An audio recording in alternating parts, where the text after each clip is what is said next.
நான் பணத்தை நேசிக்கின்றேன். நான் பணத்தை நேசிக்கின்றேன். என்னுடைய பணம் வளர்கின்றது. என்னுடைய பணம் மிளிர்கின்றது.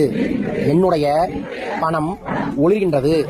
நான் நாள்தோறும் எல்லா விதத்திலும் பணத்தை வளர்த்திக் கொண்டே இருக்கின்றேன். என் உழைப்பிற்கேற்ற பணம் என்னை நோக்கி. நான் பணத்தை விரும்புகிறேன். எனக்கு பணங்கள் கொட்ட வேண்டும். எனக்கு பணம் வேண்டும். எனக்கு பணம் வேண்டும் அப்படின்னு சொல்லி இந்த 100 ரூபா நோட்டு இப்படியே பார்த்துக்கிட்டே இருந்தேன்னா ஒரு பிட்டு மாற்றம் வராது. இந்த லா ஆஃப் அட்ராக்ஷன் ஒண்ணு இருக்கு. இந்த லா ஆஃப் அட்ராக்ஷன் சொல்ற ஒரு விஷயத்த இந்த மாதிரியான இருக்கிறவன் என்ன செய்யறான்னா, இவன் சம்பாரிச்சுட்டு போயிடறான். நான் பணத்தை விரும்புகிறேன்னு சொல்லிட்டு 100 ரூபா உங்க கையில கொடுத்துட்டு நீங்க அதை பார்த்து பேசிட்டு இருக்கீங்களா, அங்க ஒருத்தர் ஒரு வாய்ஸ் ஓவர் கொடுத்து அங்க ஒருத்தர் உட்காந்து பேசுறான் பாத்தீங்களா, அவன் நல்ல பணத்தை சம்பாரிச்சுட்டு நல்ல கட்டுக்கட்டா சம்பாரிச்சு போவான். ஏன்னா நீங்க இந்த மாதிரியான கிளாஸுக்குள்ள போய் உட்கார்றதுக்கு ஒரு 300 ரூபா கொடுத்தாலும் வச்சுக்கோங்க. ஒரு 100 பேர் 300 ரூபா எவ்வளவு ஆயிடுச்சுன்னு நீங்களே கணக்கு போட்டுக்கோங்க.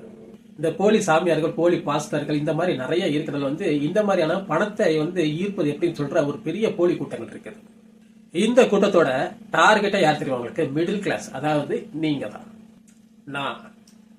ஏன்னா இந்த மிடில் கிளாஸ்ல இருக்கிறவங்களுக்கு ஒரே ஒரு விஷயம் என்னன்னா, பணம் அப்படின்னு சொல்ற ஒரு விஷயத்த லாட்டரி மாதிரி நினைக்கிறீங்க. அதாவது உடனே நம்மளுக்கு பணம் ஒரு லாட்டரி டிக்கெட்ல கிடைக்கிற படார்னு கிடைச்சணும் அப்படின்னு நினைக்கிறீங்க. அப்படி எந்த இடத்துலயும் பணம் கிடைக்காது. உழைப்பு இல்லாத இடத்துல பணமே வராது. ஒரே ஒரு விஷயத்த மிடில் கிளாஸ்ல இருக்க எல்லாருக்கும் நான் சொல்லிக்கிறேன். மிடில் கிளாஸ்ல இருக்க எல்லாருக்குமே பணம் தேவைதான். ஏன்னா பணம் இல்லாம இங்க ஒண்ணுமே செய்ய முடியாது. ஆனா அந்த பணத்தை எப்படி சம்பாதிக்கணும்னு சொல்லிட்டு நிறைய பிசினஸ் இருக்கு. அந்த பிசினஸ் ஐடியாஸ் எப்படி இருக்கு அப்படின்னு சொல்லிட்டு நம்ம அதுல இன்வெஸ்ட் பண்ண பார்க்கணும். தவிர்த்து இந்த மாதிரியான ஒரு திருட்டு கூட்டத்துல போய் மாட்டிக்கிட்டு நான் பணத்தை விரும்புகிறேன் அப்படின்னு சொன்னாலே பணம் வந்துருமா? எல்லாருக்குமே தெரியும் இந்த MLM ஆமேன்னு சொல்றது. என்னன்னா அதுல போனீங்கன்னா உடனே போன அடுத்த நிமிஷமே நீங்க ஸ்ட்ரைட்டா காலை வைக்கிறது பிளைட்ல தான் சொல்லுவாங்க. ஆனா எத்தனை பேர் பிளைட்ல காலை வச்சாங்கன்னு எனக்கு தெரியல. ஏன்னா அதுல இருக்க நிறைய நண்பர்கள் என்னை எப்படியாவது கன்வின்ஸ் பண்ணி எப்படியாவது ப்ராடக்ட் வாங்க வச்சணும், எப்படியாவது என்னையும் சேர்த்து நம்மளும் அந்த MLMல ஒரு ஆளாக்கி நம்மளுக்கு பின்னாடி ஒரு 10 பேரை சேர்த்து விடலாம்னு பார்த்தாங்க. என்னால அது செய்ய முடியாது. ஏன் தெரியும் உங்களுக்கு?